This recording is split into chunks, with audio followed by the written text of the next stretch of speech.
When it comes to RC racing, this is the current premier class. If you want to make a name for yourself on the track, always remember Nitro's the glory. Just like in the last video about what makes an e-buggy work, in this video we'll be talking about everything that makes a Nitro buggy work on a basic level. Please keep this in mind going forward. This video is more for those who either aren't into RC or don't know much about Nitro buggies in general. I am very far from a Nitro expert, so some details about these vehicles may be left out because I simply don't know about them. What I do know is how they work on a basic level, so if you're still interested in learning about the basics of what makes a Nitro buggy what it is, or perhaps just want to listen to me ramble about RC cars for a few minutes, you're welcome to stay. Let's begin.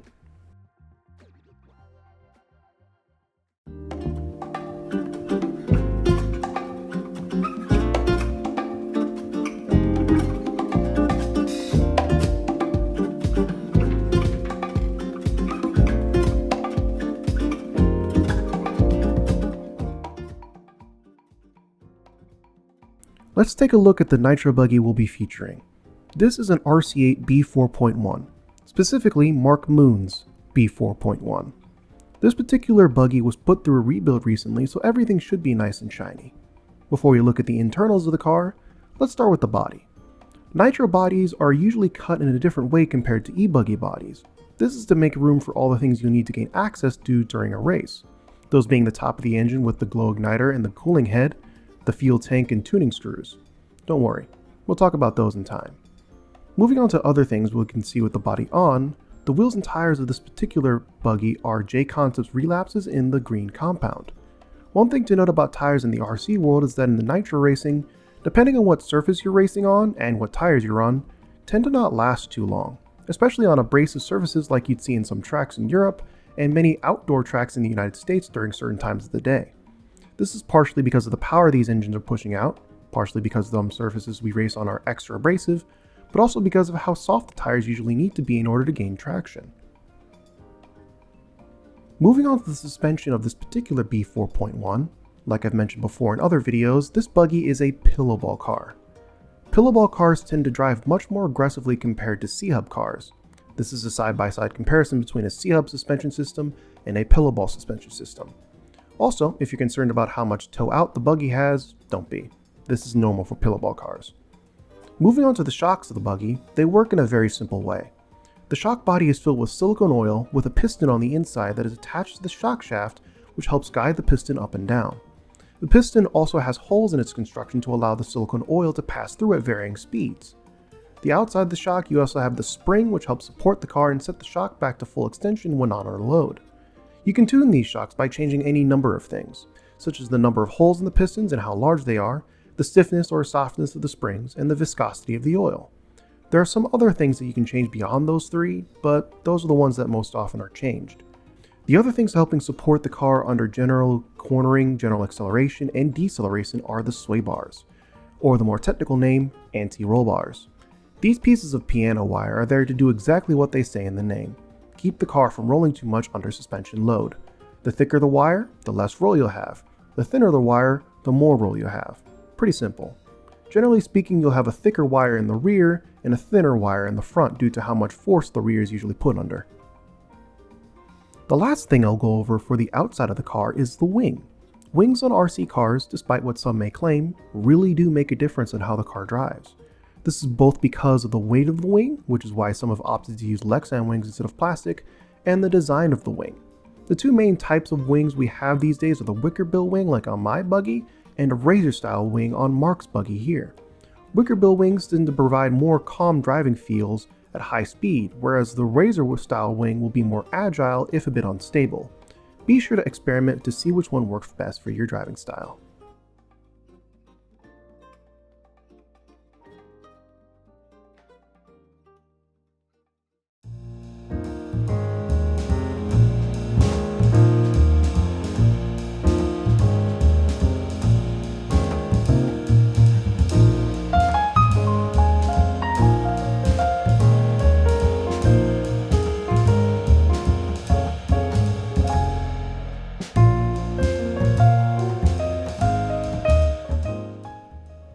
Now that we have the body off, let's see what makes this thing go, stop, and steer. One thing that many will notice about the car right off the bat is that it has two servos. one for the throttle and one for the steering. Starting with the steering servo, it works as pretty much the same as the steering servo in my e-Buggy did, and most other applications in the RC world as well. Via a system of turnbuckles and steering posts, when you turn the wheel on the transmitter left and right, the wheels will also turn left and right. This particular servo is a reedy servo as well, as is the throttle servo. The throttle servo, like I said, is responsible for controlling the throttle via a series of links and springs connecting to their engine's carburetor, which I'll get to later in this video. The throttle servo is also responsible for controlling the brakes of the buggy. Unlike an e-Buggy or really any electric buggy/truck, the brakes are not controlled via the motor. Even though there is a slight bit of engine braking like you'd see in a full-size car, it's not really enough to stop the buggy from speed. As a result, an internal brake disc system was implemented to solve the problem. When the throttle servo is moved in an opposite direction it does to open the carb, those same links are connected to a disc brake system right above the center diff, which in turn are connected to the front and rear center axles. What this allows you to do is tune the amount of braking force that is being transferred to the front and rear of the car. When it comes to the servos, you usually want a higher torque servo for throttle and a higher speed one for steering. However, since modern day high-end servos usually have plenty of torque and speed, it really doesn't matter what servo you pick so long as it's high quality. Moving on to how each of these components are powered, we have the receiver and receiver battery. The receiver battery comes in two different flavors. The box battery, like you'll see in cars like the MX-8, Kyosho MP11, and HB-D8, and the stick pack you'll see in a car like a Mugen MBX-8R, Sparco F8, and the Team Associated B4.1.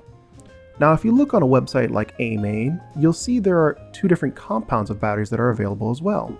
The Life battery and the LiPo battery. Life batteries tend to operate at a lower voltage and are generally cheaper than LiPos, but LiPo batteries allow your electronics to work at a higher voltage if they're compatible with it, like these reedy servos. The battery is connected to the receiver, which connects to your car to your controller. It also transfers the power of the other parts of your car like the servos. Another thing I'd like to point out about Nitro buggies as a whole is that maintenance is always a factor when designing RC Nitro buggies. Something you may have noticed is that all of the electronic components are sitting in one carbon fiber tray that you can actually unbolt from the bottom of the car completely without disconnecting much from the engine. Most, if not all, Nitro buggies are like this, and I thought it was just a neat thing to point out. Finally, moving on to the parts that make the buggy go, we have the engine and fuel system. Starting with the fuel, Nitro engines run on what's called nitromethane fuel. This fuel is very energy dense and can create a lot of power in a small form factor. There are a lot of different brands of fuel out there that people use in Nitro racing like VP Racing, Nitrolux, Sidewinder, TNR, and many more I'm almost certainly forgetting. It's also important to note that fuel in competitive RC Nitro buggies are usually restricted to 30% Nitro content. This is usually because of the fact that there's no cooling in a Nitro engine, save for the cooling head on top of the engine. The Nitro content needs to be taken down to avoid melting the engine. Other Nitro engines in places like boats and planes can use higher contents of Nitro in their fuel, but we're talking about land vehicles here. One last note to talk about Nitro content is that in some places around the world, Nitro content in fuel is limited to a certain percentage. In the EU and UK, it's usually 12%. This isn't for environmental reasons, at least I don't think so, more so for combating people who would do nefarious things with higher Nitro content fuel. Going to the fuel tank itself, the capacity of a standard Nitro buggy fuel tank is 125 cubic centimeters of fuel. This is usually enough to last you about 7 to 10 minutes depending on your engine and which tune you have. Now the design of the fuel tank itself is actually pretty smart as well.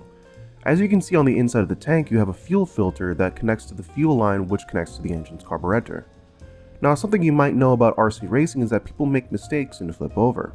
To stop the engine from immediately cutting out from lack of fuel, the fuel line in the fuel tank will actually move to the top of the fuel tank to continue sucking up fuel for the engine. Another thing that people do is run longer fuel line tubing to have a little bit more fuel in the system before it cuts out, say if you're low on fuel and you flip over. Alright, finally time to talk about the engine. Nitro engines are actually pretty complicated pieces of engineering, at least from my perspective. For those who run Nitro all the time, I'm pretty sure they're pretty simple. Even still, I will try to highlight as much as I can. Nitro engines come in many different shapes and sizes, but for racing in 8 scale, you really only need to worry about one size, and that's the 3.5cc or .21 engine size. This is by far the most common size of engine for racing and is used in both buggies and mostly truggies. This is partially because that's what the rules call for, but also because these engines provide the perfect amount of power to be usable in most hands, which is still a lot of power. If we were to scale these cars up to full size, these engines would be chucking out close to 3,000 horsepower pretty reliably. There are many different brands of engines out there as well. You have OS-based engines like this 84 Drake engine, Reds engines, FX engines, SH engines, Ultimate engines, and many more. All of them come from their own OEM supplier though, so be sure to do your own research on where your engine came from. Since we've been mentioning the carburetor throughout this video, let's talk about that. The carburetor's job is to mix the air and fuel in a way to allow the air-fuel mixture to combust in the combustion chamber of the engine. One part of the carb takes in air, the other part takes in fuel. The air side of things is usually aided with some form of air filter. There are multiple different types of nitro air filters out there, but what they all have in common is that they're all partially filled with oil. This is to catch as much dirt as possible before it gets into the engine. Like I said before, the air intake of the carb is controlled by a series of links attached to the throttle servo. The more the carb is opened, the faster the engine will spin. It's also important to note that just like any other carburetor, you can actually tune how much air and fuel goes into it at different RPMs. You have your high speed needle, your low speed needle, and mid speed needle, although the mid speed needle isn't used by most lower level drivers. Let's talk a little bit about the clutch and flywheel. The clutch of a nitro buggy is also a slightly complicated piece of kit depending on your knowledge, so I'll try to keep it more simple. On a clutch, you have the clutch shoes, the clutch springs, the bell housing, and the flywheel. The clutch shoes, when the engine is spun, sort of flare out and grab onto the clutch bell, which spins the spur gear of the buggy, thus making the car move. When the engine isn't spinning as fast, this clutch springs will retract the clutch shoes, allowing the bell to spin freely. The flywheel connected to the engine's output shaft when spun will spin the engine's internals as well. When spun very quickly via a starter box, for example, and a glow igniter helps ignite the glow plug on top of the engine will start. The last thing about an engine is the pipe and header. Just like an exhaust on a full-size car, how it's constructed can alter how the car performs. Now, it's important to note that in this particular instance, I'm completely clueless as to what type of pipe and header you need to get varying results. So instead, if you're interested in more technical analysis on how these engines work, I'll link some videos from Invisible Speed and Adam Drake in the description below. Like I said at the beginning of this video, I'm not fully experienced with nitro, so if I missed anything important or interesting, or just got something wrong, be sure to let me know in the comments below. Also, I'd like to thank Mark Moon for lending me his nitro buggy to film. This video would not have been possible without him. Also, if you enjoyed the video, be sure to hit the like button and subscribe to the channel if you'd like to see more. Lastly, if you'd like to support me another way, you can become either a channel member or active patron. Links in the description below. Speaking of which, I'd like to thank my active patrons and channel members Michael Williams, Dave Armstrong, Rob Bedingfield, Caden Merks, Ian Petrie, Jeffrey Kunz, Shane T. Ruth, Gibble Barber, Freeman Racing Team, William Miller, Jeffrey Kunz again, Scalar Joe, Brian G., Maureen Armini, Skylar Chase Nichols, and especially Morrison Watt. Thanks for watching, and I'll see you next time.